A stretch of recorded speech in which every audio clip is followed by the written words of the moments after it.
नमस्कार दोस्तों, स्वागत है आपका जेवीवी क्लासेस के ऑनलाइन प्लेटफॉर्म पर। आप सभी को पता है अपन ने प्रकाश का अपवर्तन अच्छे से पढ़ा है। ठीक है, प्रकाश का अपवर्तन अपन ने पढ़ा, कांच की पट्टिका से पढ़ा, प्रिज्म के द्वारा प्रकाश का अपवर्तन पढ़ा।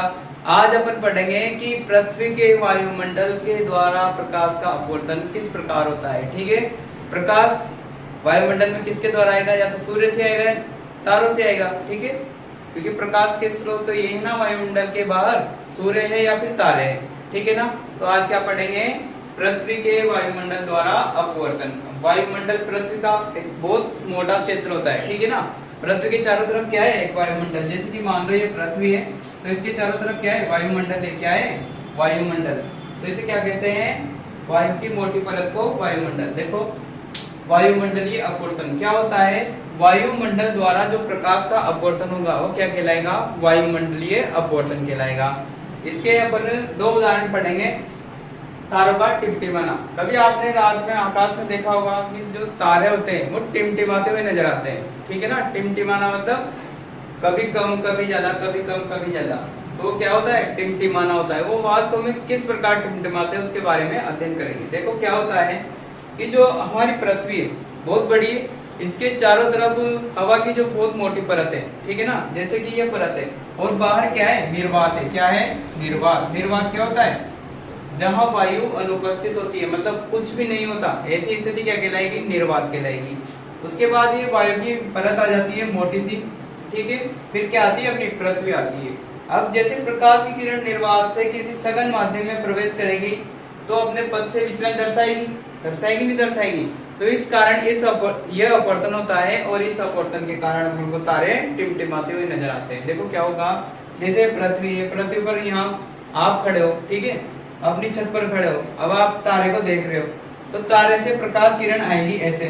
ठीक है, आ रही थी पृथ्वी की तरफ। अब जैसे ही वो पृथ्वी के वायुमंडल में प्रवेश करेगी तो अभिलंब की तरफ झुकेगी या दूर हटेगी? सोचो मन में। यहाँ बाहर क्या था? निर्वात था। निर्वात से कहाँ आ रही है? वायुमंडल में। बाहर कौन सा माध्यम हो गया? विरल माध्यम। कौन सा माध्यम हो गया? विरल। और वायुमंडल कौन सा माध्यम है? सघन माध्यम है। ठीक है ना। तो विरल से सघन में प्रवेश करेगी तो अभिलंब की तरफ झुकेगी, तो ये थोड़ी सी अपने पथ से विचलन दर्शाएगी।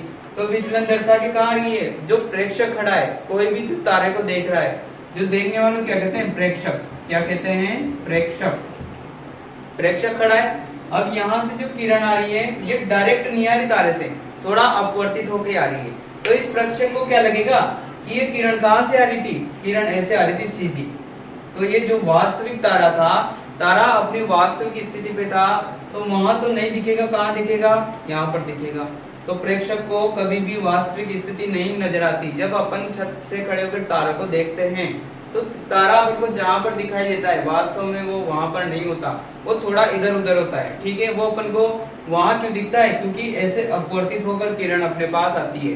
ठीक है, तो ऐसा लगता है जैसे किरण यहाँ से आ रही हो, तो अपन को कौन सी स्थिति नजर आएगी? तारे की आभासी स्थिति नजर आएगी। तो ये आभासी स्थिति है ना तारे की, ये लगातार परिवर्तित होती रहती है। कभी ये तारा यहाँ दिखेगा, कभी यहाँ दिखेगा, कभी यहाँ, कभी यहाँ, ऐसे चेंज होकर दिखेगा। तो वो कैसा दिखेगा? टिमटिमाता हुआ नजर आएगा। पहले यहाँ चमका, फिर थोड़ा पास में, फिर थोड़ा पास में, फिर थोड़ा पास में, तो ऐसे चमकता रहेगा। तो ऐसे लगेगा जैसे टिमटिमा रहा हो तारा। तो तारे टिमटिमाते क्यों हैं? सबसे पहली बात, क्यों टिमटिमाते हैं? वायुमंडलीय अपवर्तन के कारण। वायुमंडलीय अपवर्तन के कारण प्रेक्षक को यानी कि अपन को तारे की वास्तविक स्थिति नजर नहीं आती। अपन को कौन सी स्थिति नजर आती है? आभासी। और ये आभासी स्थिति भी एक तरह से स्थायी नहीं होती, ये भी क्या होती है? चेंज होती रहती है। अब अपनी वायुमंडल में तो तरह तरह की परतें हैं, तो कभी अपवर्तन ज्यादा होगा, कभी कम होगा, तो ये स्थिति भी क्या होगी? चेंज होती रहेगी।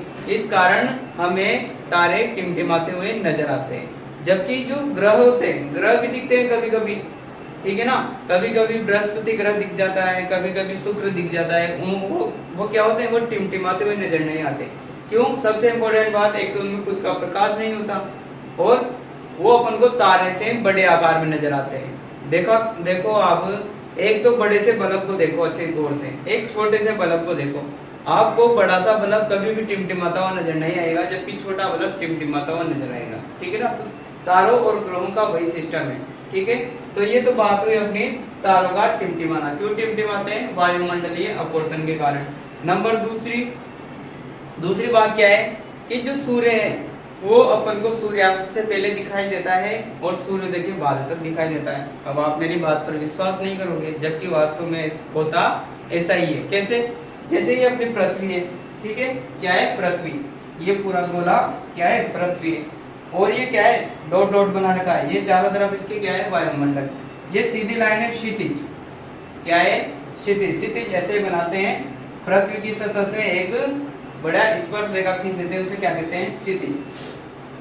अब जब सूर्य क्षितिज से नीचे होता है, मतलब अभी सूर्य उदय नहीं हुआ, ठीक है, क्षितिज से नीचे, लेकिन यहाँ से जो किरण आएगी वो वायुमंडल से अपवर्तित होगी और अपवर्तन के बाद जो पृथ्वी की सतह पर कोई प्रेक्षक खड़ा है, जैसे आप ही खड़े हो, तो आप तक पहुंचेगी, ठीक है। और आपको कैसा लगेगा कि किरण कहाँ से आ रही है? यहाँ से आ रही है। मतलब जो सूर्य क्षितिज से नीचे था, अभी उदय भी नहीं हुआ, वो आपको कहाँ दिखेगा? क्षितिज से ऊपर दिखेगा। कहाँ दिखेगा? क्षितिज से ऊपर। तो आपको ऐसा लगेगा कि सूर्य उदय हो गया है, क्योंकि आपको सूर्य कहाँ दिख रहा है? क्षितिज से ऊपर दिख रहा है। क्यों? क्योंकि जो किरण यहाँ से ये आ रही थी, वायुमंडल से अपवर्तित होगी, अभिलंब की तरफ झुकेगी, वो आपको कहाँ दिखेगी? यहाँ से आती हुई दिखेगी कि ये किरण यहाँ से आ रही है। तो सूर्य यहाँ था, एक यहाँ रहा है। तो ये तो हो गई वास्तविक स्थिति, ये हो गई आभासी स्थिति। इसका मतलब क्या हुआ कि अभी सूर्य उदय भी नहीं हुआ और आपको यहाँ दिख रहा है। और इसके बीच में कितना गैप होता है? इसके बीच में होता है 2 मिनट का गैप। कितने मिनट का? 2 मिनट का गैप। मतलब सूर्य उदय होने से 2 मिनट पहले ही आपको सूर्य दिख जाता है। इसे बोलते हैं अग्रिम सूर्योदय। इसी प्रकार डूबते हुए होता है, जब सूर्य यहाँ डूब जाता है, क्षितिज से नीचे आ जाता है, फिर भी आपको यहाँ दिखता है वो, ठीक है, तो इसे बोलेंगे विलंबित सूर्यास्त। तो ये किसके कारण होता है? ये होता है वायुमंडल के अपवर्तन द्वारा। अब आप बोलोगे सर इसको थ्योरी में कैसे लिखेंगे? तो आपको वीडियो में लास्ट में एक पेज पर लिखा हुआ पूरा थ्योरी बेस मिल जाएगा, उसका स्क्रीनशॉट लेके अपने पास रख लेना और अच्छे से समझ में आएगा थ्योरी पढ़ोगे तो, ठीक है। मैं उम्मीद करता हूँ कि आपको ये समझ में आया होगा। फिर भी अगर आपको कोई डाउट है तो आप कमेंट बॉक्स में बता सकते हैं। Thank you.